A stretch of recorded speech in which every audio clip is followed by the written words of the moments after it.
1. Disheartening news about the coronavirus. Chinese scientists have confirmed that the virus has now mutated into two strains, L-CoV and S-CoV. While S-CoV is by its own right an extremely deadly disease, possibly 30 to 40 times more than the regular flu, L-CoV is by far the more deadly and infectious of the variants.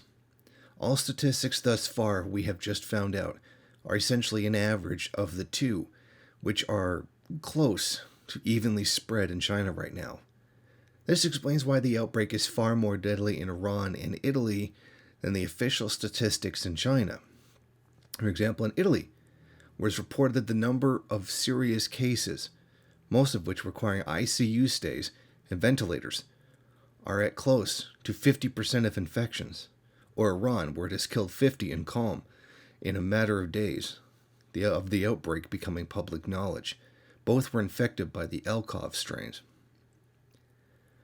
What does this mean? It means we need to divide mortality, serious cases and recoveries between strains. It means a person can be infected by both, and both will require separate vaccines. Now remember, we still haven't found a vaccination for SARS-1 and SARS-2. This virus was already thought to be 18 months away. It now may be longer. It also means that stats from Italy and Iran of close to 50% of cases being serious are likely true. Depending on which strain spreads in a region or which one is dominant, the mortality rate could be even above the previous worst case of 20%, which was an average of the two strains in regions like Hubei, where the health system is completely overwhelmed.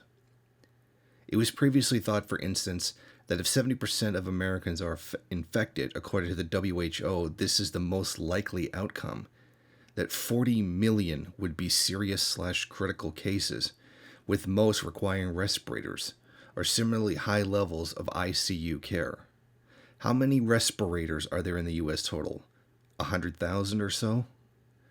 This would likely lead to the deaths of a significant portion of serious cases in Hubei of China. 80% of serious cases die without intensive medical care, respirators, etc.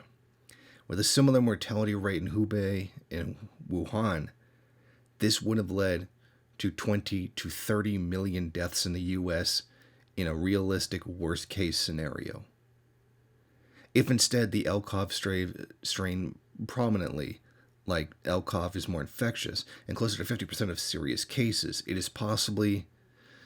is theoretically possible that we could see a death toll of over 50 million in the US, according to statistics coming out from Italy and China, and possibly, theoretically, as high as 80 million. Although you'd need to go through demographic data to get an accurate estimate. Now bear in mind that we've only just made this discovery, so our level of info is low. This is subject to change in potentially positive or negative directions. Very hopefully positive. Now here's something else to keep in mind. The Australian state media says global recession is very likely. Global depression, very possible. The government is already reluctantly being forced to take Keynesian measures, considering debt holiday or for mortgages and debt holders, tax credits for business owners, and helicopter money, depositing cash into the bank accounts possible for the duration of the crisis.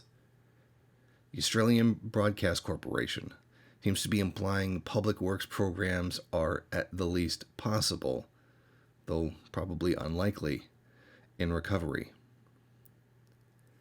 Or potentially looking at something worse than we had initially suspected. Now, these initial suspicions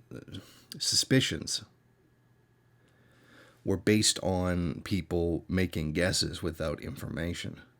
We now have more information than we previously did. Now, this is not to say that this is beyond control. Theoretically, we can stop this. It can be done. We can survive this. It's just a matter of how much effort is going to be put economically into this. And that still remains to be seen. Thank you for watching. If you like this program, then please head over to my Patreon page and set up a monthly donation.